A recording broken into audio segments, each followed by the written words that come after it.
Most men my age come home from a 2-day trip, expecting a quiet house, maybe a cold plate in the microwave, and a child asleep with a book on her chest.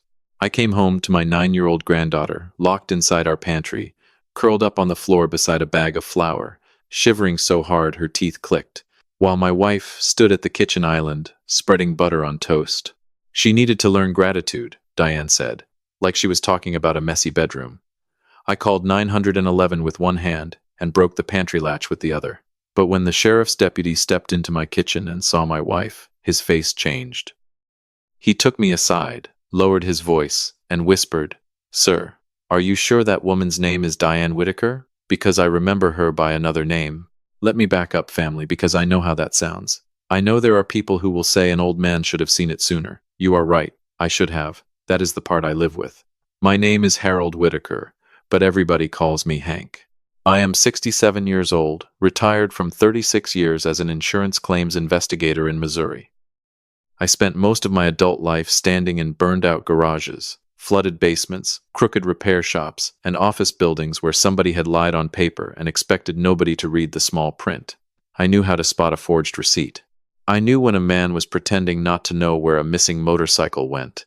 I knew the difference between grief and performance, or I thought I did. My granddaughter's name is Maddie. Madeline Grace Whitaker, 9 years old, freckles across her nose, hair the color of wheat in late summer, and a laugh that used to come out of her like she had been saving it all day. She came to live with me when she was 6, after my daughter Beth died from a brain aneurysm that took her in the middle of an ordinary Wednesday. One day, Beth was texting me a picture of Maddie holding a spelling test with a big red A on top, and the next day I was sitting in a hospital hallway hearing words no father should ever have to hear about his child. Maddie's father had been gone since she was a toddler. Not dead, just gone, which in some ways is a different kind of cruelty. So the court gave me guardianship, and suddenly my quiet retirement turned into school pickups, permission slips, mismatched socks, and learning that 9-year-old girls have very strong opinions about breakfast cereal. I did not mind one bit. For 3 years, it was just Maddie and me in that old ranch house on Hawthorne Lane outside Springfield. I made pancakes on Saturdays. She helped me water the tomatoes. She called my recliner Grandpa's Command Center. I taught her how to shuffle cards. She taught me that stuffed animals have names, birthdays, and emotional needs. Then Diane came along. Diane Mercer was 58 when I met her at a church volunteer dinner. She had soft, gray blonde hair, careful makeup, and the kind of voice people use around hospital beds. She was a widow, or so she said. She helped organize meal trains, remembered everybody's allergies, and always had a peppermint in her purse for children. The first time she met Maddie, she knelt down and said, "Well, aren't you just a little blessing?" Maddie hid behind my arm but smiled. I was lonely. That is not an excuse. It is just the truth. Loneliness in old age does not always look like crying in the dark. Sometimes it looks like letting someone else fold the towels. Sometimes it looks like being grateful that another adult remembers to buy milk before it runs out. Sometimes it looks like telling yourself a child needs a grandmother figure because you are tired and scared you are not enough. We married after 16 months. At first, Diane was wonderful. She packed Maddie's lunches in little divided containers. She put notes in her backpack. She joined the parent committee at school. She took pictures of Maddie holding pumpkins, cupcakes, library books, and posted them with captions about family and second chances. Everybody loved Diane. That is one of the hardest things about people like her. They do not enter a room carrying a warning sign. They bring casserole. The first sign came in October. Maddie's teacher, Mrs. Albright, sent me an email saying Maddie had been asking classmates for snacks and seemed anxious around lunch. I was in Kansas City that day helping an old colleague review a commercial claim, so I forwarded the message to Diane. She replied almost instantly. "She's been picky and dramatic lately. I'm handling it. Don't worry, sweetheart." I did not worry. The second sign came in December. I noticed Maddie's favorite purple sweater looked loose on her. Diane said she had hit a growth spurt. "Kids stretch before they fill out," she told me, laughing. I believed her because I wanted to. The third sign came in February, when Maddie asked me, very quietly, whether pantries could lock from the inside. I was reading the newspaper at the kitchen table. I remember the smell of coffee. I remember Diane humming in the laundry room. "What do you mean, honey?" I asked. "Nothing," Maddie said. "I just wondered. Um, I should have put down that newspaper. I should have pulled out a chair and said, 'Tell me everything.' Instead, I gave some dumb old man answer about safety latches and fire codes, and she nodded like she had received information she could not use. Then came the spring. Diane started telling me Maddie was going through a lying phase. That was her phrase. A lying phase. She said Maddie hid food, made up stories, knocked things over, and blamed nobody. She said I needed to stop rescuing her from consequences. "She's had trauma, Hank," Diane would say, touching my arm. "You're so soft with her because of Beth. But love needs boundaries." That sounded reasonable. That is how poison gets in, family. It does not always taste bitter at first. By May, Maddie had stopped singing in the bathtub. She stopped asking me to play cards. She watched Diane before answering questions, like she was waiting for a traffic light to turn green. I told myself she was growing up. I told myself little girls change. I told myself Diane knew more about home routines because I was still doing part-time claim reviews, still driving up to Kansas City or Little Rock twice a month when old clients called. I told myself a lot of things that kept me from seeing what was right in front of me. On a Thursday in early June, I drove to Tulsa for what was supposed to be a 3-day deposition review on an old warehouse fire case. Before I left, Maddie stood in the driveway in her school uniform, holding the straps of her backpack. "Will you be gone the whole time?" she asked. "Back Sunday afternoon," I said. "Maybe earlier if those lawyers stop enjoying the sound of their own voices." She smiled, but it did not reach her eyes. At a gas station outside Joplin, I bought her a pair of yellow rain boots with little white ducks printed on them. She had seen them weeks earlier and begged for them, even though it was June and we had no rain in the forecast. I put them in the back seat, thinking I would surprise her when I got home. The deposition collapsed Friday evening. One party settled, another got cold feet, and just like that, 3 days became one. I could have stayed the night. I could have called Diane and told her I was coming. But I wanted to see Maddie's face when I walked in with those ridiculous yellow boots. I pulled into my driveway a little after 9. The porch light was off. That was unusual. Diane liked the porch light on because, as she always said, a dark house looks neglected. I stepped inside through the garage, carrying my overnight bag in one hand and the rain boots in the other. The kitchen smelled like toast.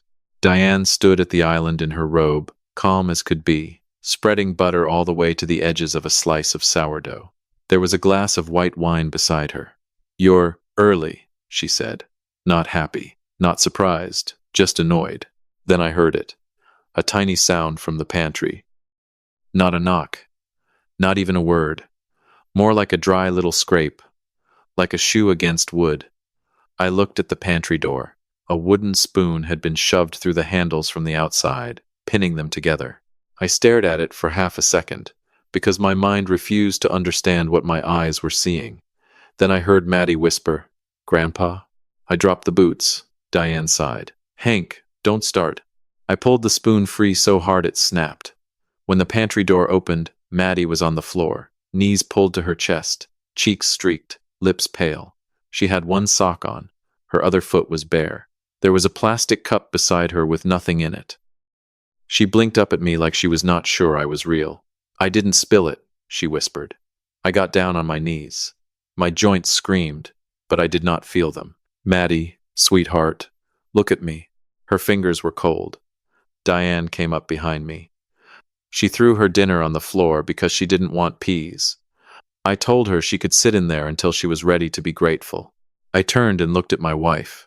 There are moments in a man's life when the whole world narrows to one truth. Mine was this. The child in front of me was terrified, and the woman behind me was not. I called 911. Diane said, "You are embarrassing yourself." I said, "Get away from her." She looked offended, as if I had been rude at a dinner party. The ambulance arrived with a sheriff's deputy because I told dispatch a child had been locked in a pantry and appeared weak. 2 paramedics came first, moving fast, gentle with Maddie. Then Deputy Alan Briggs stepped into my kitchen. He was a broad man in his 40s with tired eyes and a voice that sounded like gravel. He looked at Maddie. He looked at the broken spoon on the floor. Then he looked at Diane. The color left his face. Diane saw it too. Her hand went to her robe collar. Deputy Briggs said nothing for a moment. Then he walked to me and spoke low enough that the paramedics could not hear. "Sir, how long has she been your wife?" 2 years, I said. "Why? Did she ever go by Diane Bell?" My stomach dropped. "I don't know," I said. His jaw tightened. "I worked a welfare case in Pulaski County 6 years ago. Different last name, same woman. Child in a private care arrangement. Isolation punishments. Food restriction. Case got messy. Family moved. She disappeared before prosecutors could make it stick." I looked at Diane across the room. She was watching us with the face of someone trying to hear through glass. Deputy Briggs said, "Do not confront her right now. Let the medical people document everything." That sentence saved me from making the worst mistake of my life, because I wanted to shout. I wanted to grab every lie she had ever told me and throw it across that kitchen. But shouting does not build a case. Rage does not protect a child in court. Documentation does. I had spent 36 years proving what happened after people insisted nothing happened. I knew what paper could do when memory got challenged. I knew what timestamps could do when liars got comfortable. So I stood there, shaking, and watched them lift my granddaughter onto a stretcher. At the hospital, Maddie was treated for dehydration and low blood sugar. The doctor, a woman named Dr. Patel, asked me how long Maddie had been without food or water. I said I did not know. Saying those words felt like swallowing glass. Diane arrived 20 minutes later, wearing jeans, a cardigan, and lipstick. At nearly 11 at night, with a child in the emergency department, she had stopped to fix her face. She sat beside me and whispered, "We need to present a united front." I kept my eyes on the vending machine across the room. Dr. Patel came out just after midnight. "She's stable," she said. "We want to keep her overnight. We're also required to contact Children's Division." Diane made a small wounded sound. "Is that really necessary?" "She has behavioral issues. She hides food and lies when she's disciplined." Dr. Patel looked at Diane for 1 second too long. "Behavioral issues do not explain her condition tonight," she said. Diane's lips pressed together. I did not speak. I had learned in claim interviews that silence is a useful tool. People who are lying hate silence. They rush to fill it. Diane did.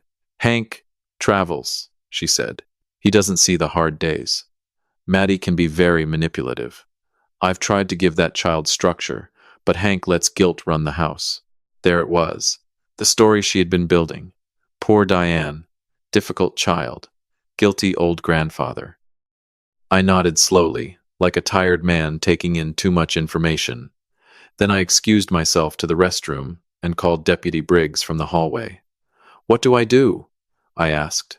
He said, "Start with what you can prove." So I did. I sat in a plastic hospital chair until sunrise and built the beginning of a file. First, I called my bank's automated line and froze the joint credit card. Then I logged into our home security account. My grandson had installed cameras 2 years earlier after packages went missing from our porch. Diane hated those cameras. Said they made the home feel cold. I had moved 2 inside only after she complained enough, but 1 remained in the kitchen, aimed at the back door and pantry side of the room. Diane thought I had forgotten the password. I had not.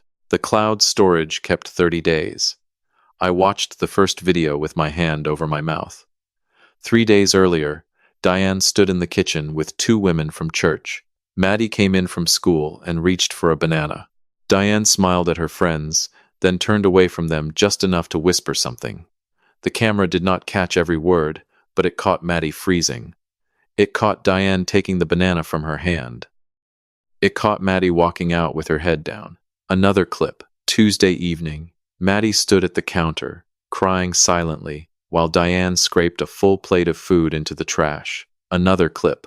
Wednesday night, Diane opening the pantry door and pointing inside. Maddie shaking her head. Diane leaning close. This time the audio caught it.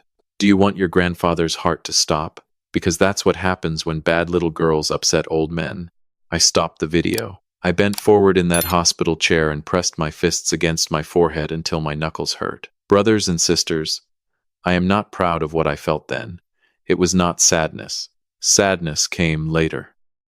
What came first was something cold and old and dangerous. But Maddie was in a hospital bed down the hall, and she did not need an angry grandfather. She needed a careful one.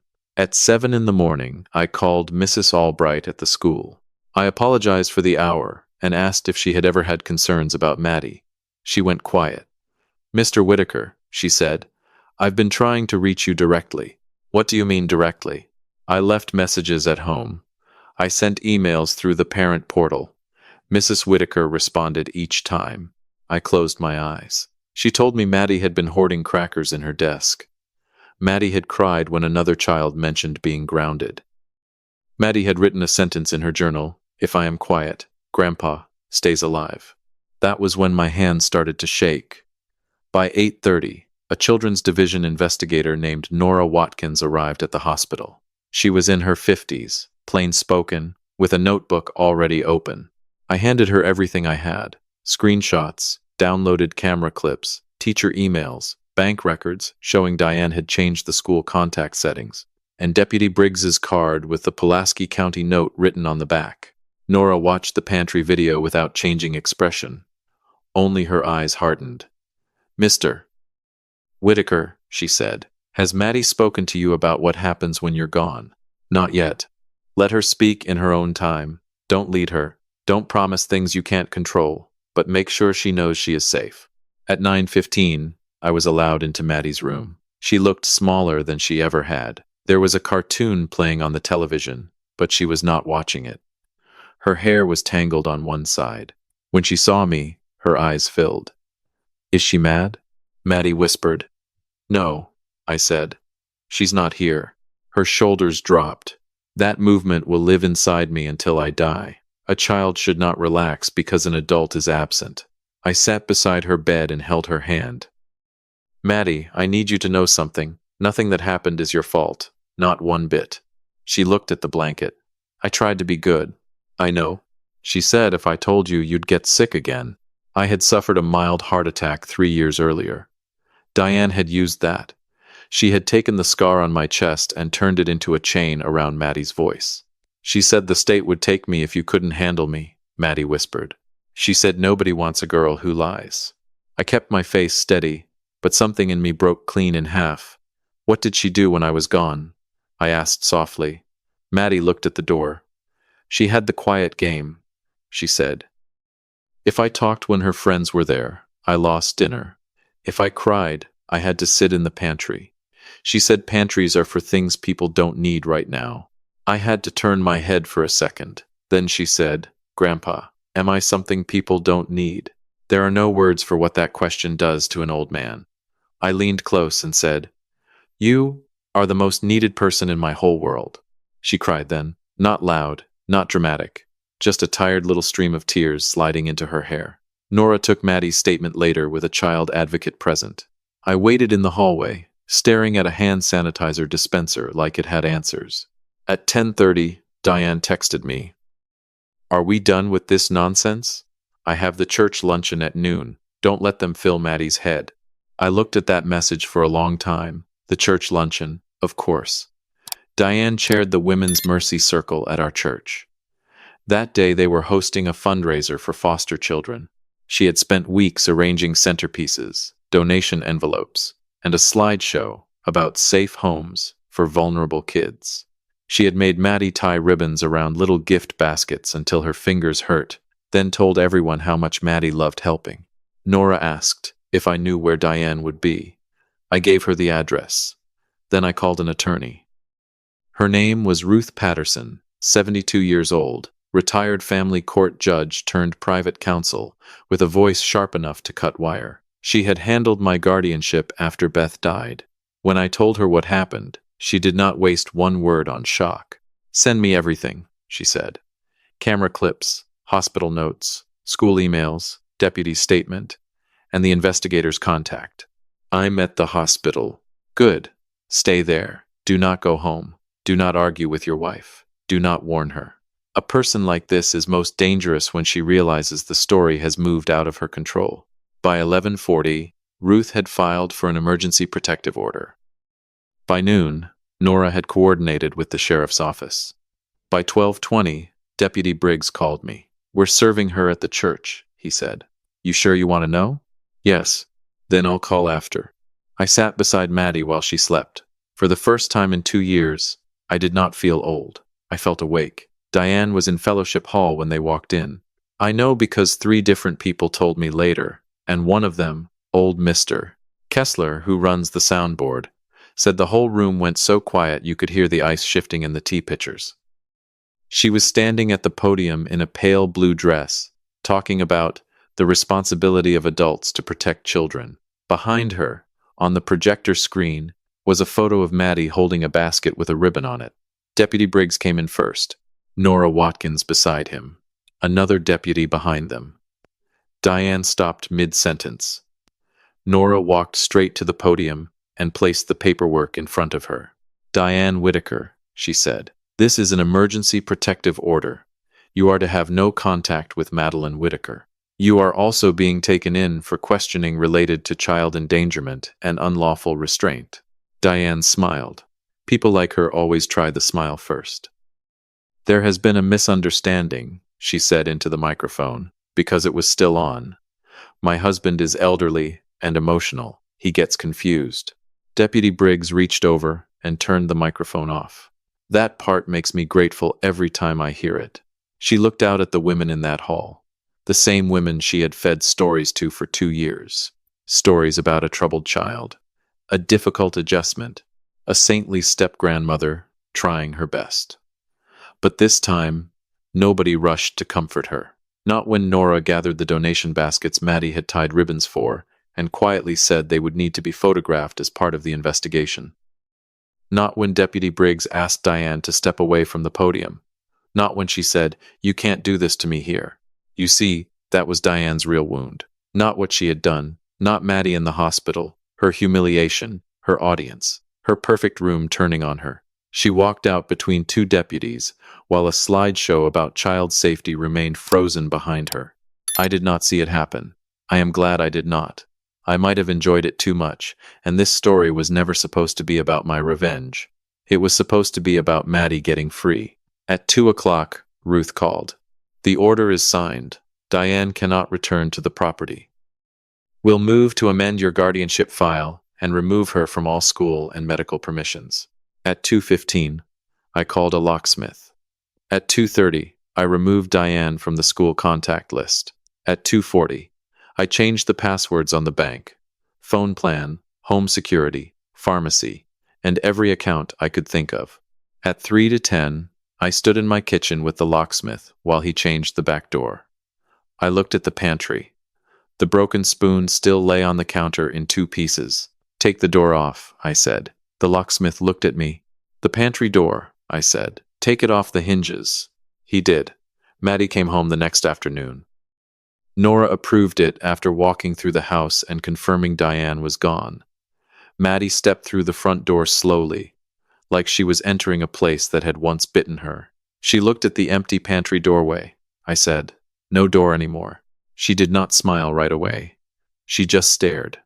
Then she walked into the pantry, touched the wall, and walked back out, like she was proving to herself she could. On the kitchen table was the box with the yellow rain boots. "I bought them before I knew," I said. She opened the box and ran her fingers over the little white ducks. "It's not raining," she said. "Nope. Can I wear them anyway?" "You can wear them to the moon if you want." That was the first real smile I had seen from her in months. For dinner, she asked for pancakes, not vegetables, not a balanced meal, pancakes with chocolate chips and too much syrup. Diane would have called that weakness. I called it Friday night. So, I made pancakes. Maddie sat at the counter in her yellow rain boots, swinging her feet, watching every move I made like cooking was a magic trick. I burned the first one. She giggled. Just a little, but it was there. Later, she fell asleep on the couch under Beth's old quilt with a stuffed rabbit tucked under her chin. I sat in my recliner, the command center, and listened to the house. A safe house has a sound. I had forgotten that. It is not silence exactly. It is the hum of the refrigerator, the tick of the wall clock, the soft breathing of a child who knows nobody is coming to drag her out of bed and punish her for being inconvenient. The investigation took months. Diane's old name came out. So did the Pulaski County case. Another family came forward after seeing her name in the local paper. The church ladies found out their saint had been using them as cover. Some apologized to me. Some could not look me in the eye. That was between them and God. Diane tried every story. Maddie was troubled. I was confused. The videos were misunderstood. The pantry was a calm-down space. The school had overreacted. Children's division had an agenda. Deputy Briggs had a grudge.